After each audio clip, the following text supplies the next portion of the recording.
இந்தா, தினமும் நீ மறக்காம இதை சாப்பிடணும், சரியா? நான் மறக்க மாட்டேமா, கண்டிப்பா சாப்பிடுவேன். சரி, நீ போய் ரெஸ்ட் எடுப்போ. ஆ.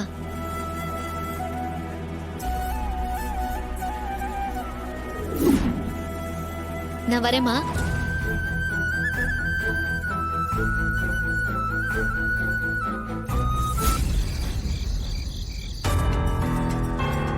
ரேவதிக்கு 2-3 வருஷம் ஞாபகம் போயிருச்சு.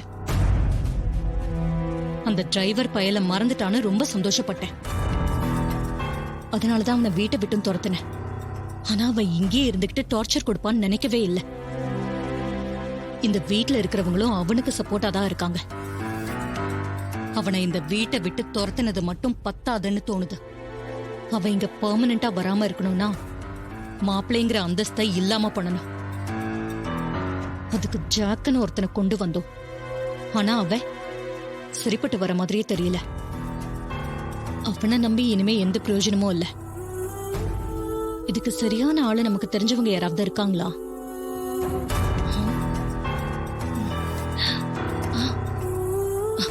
சரியான ஆளு ஒருத்தி இருக்கா. நான் எப்படி மறந்தேனே தெரியலையே.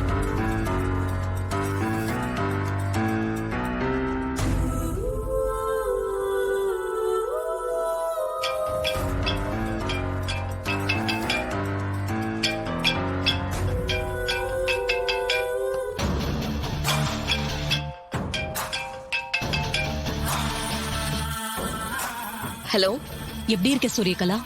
நான் நல்லா இருக்கேன் மேடம். நீங்க எப்படி இருக்கீங்க? நானும் நல்லா இருக்கேன்.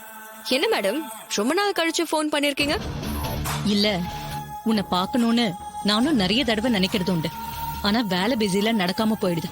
சரி, பரவாயில்ல மேடம். என்ன விஷயம்னு சொல்லுங்க. உன்னால எனக்கு ஒரு வேலை ஆகணும். என்ன மேடம், சொல்லுங்க. உங்க பொண்ணுங்கள்ல ஒருத்திய ஏன் அண்ணனுக்கு கட்டி கொடுங்கன்னு என்ன பாக்குறப்பெல்லாம் கேட்டுக்கிட்டே இருப்பல்ல? ஆமா, நீங்களும் பார்க்கலான்னு சொல்லுவீங்க. அதுக்கான நேரம் வந்துருச்சு. என்ன மேடம் சொல்றீங்க? போன்ல எல்லாம் விஷயத்த சொல்ல முடியாது. நீ நேர்ல வா, அப்புறம் சொல்றேன். ரொம்ப சந்தோஷம் மேடம். உங்ககிட்ட இருந்து இப்படி ஒரு நல்ல செய்தியை நான் எதிர்பார்க்கவே இல்லை.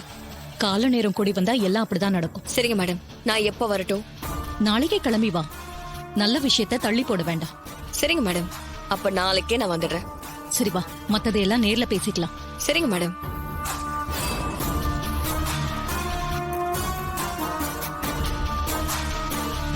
டேய் டிரைவர், உனக்கு செக் வைக்க அவதான்டா சரியான ஆளு.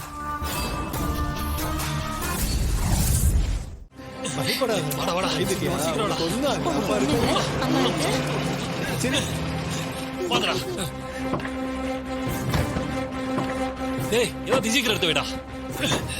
போடா போடா. போ சீக்கிரம். சரிடா. என்ன மேடம், இங்க ஏதோ அராஜகம் நடக்குதுன்னு சொன்னீங்க. ஆனா இங்க வந்து பார்த்தா அப்படி ஒண்ணும் தெரியலையே. டேய் போடா, உள்ள வச்சுட்டு சீக்கிரம் வா, போலாம். போ போ. சார் வணக்கம் சார். சார், கொஞ்ச நேரத்துக்கு முன்னாடி இவனுங்க தான் வீட்டை பூட்டி வச்சுட்டு அராஜகம் பண்ணானுங்க. இப்போ எல்லாமே தலைகீழா மாறி இருக்கு. என்னன்னு தெரியல. மேடம், நாங்க தெரியாம பண்ணிட்டோம். இனிமேல் இப்படி பண்ண மாட்டோம். பெத்தவங்க சந்தோஷமா இருக்காங்க பாருங்க. குழந்தைங்களை கொடுத்துட்டோம் மேடம்.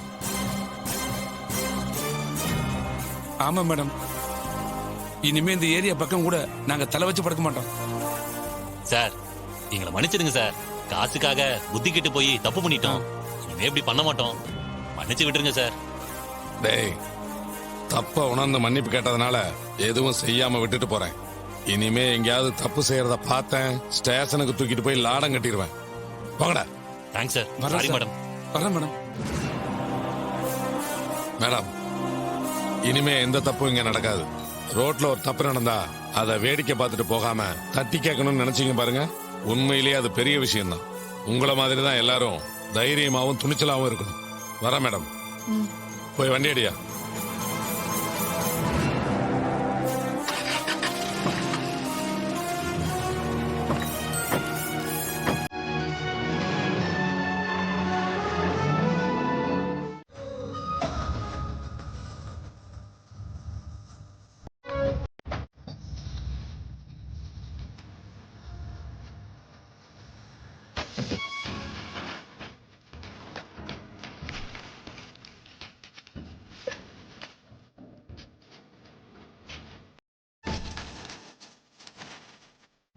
அப்பாடா நிம்மதியா சாப்பிட்டாச்சு. இந்த ஒரு இடத்துல தான் எப்போ வந்தாலும் சாப்பாடு கிடைக்குது. ஆமாடா. திருப்தியா இருக்கு. சாப்பாடு போட்ட புண்ணியமா நல்லா சூப்பரா இருக்கும் இருந்துச்சுப்பா. இவங்க யார பத்தி பேசிட்டு போறாங்க? இங்க அன்னதானம் யார் போடுறா?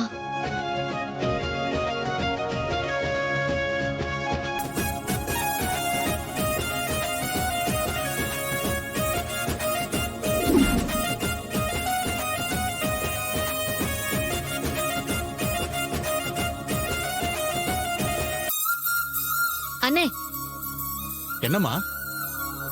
இங்க நிறைய பேர் சாப்பிட்டுட்டு இருக்காங்களே, தினமும் இங்க சாப்பாடு போடுவாங்களா? ஆமா, தினமும் சாப்பாடு போடுவாங்கம்மா. எப்ப வந்தாலும் சாப்பாடு கிடைக்குமா. நானே சாப்பிட தான் போயிட்டு இருக்கேம்மா. அந்த அன்னதானம் போடுறது யாரு? அம்மா, கார்த்தி தம்பி தான். அவங்க அம்மாவோட ஞாபகமா சாப்பாடு போடுறாருமா.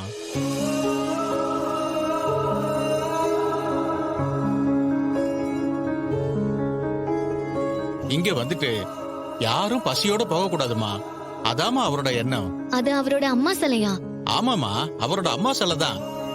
சரிம்மா, நான் சாப்பிட போறேன். போங்கண்ணே.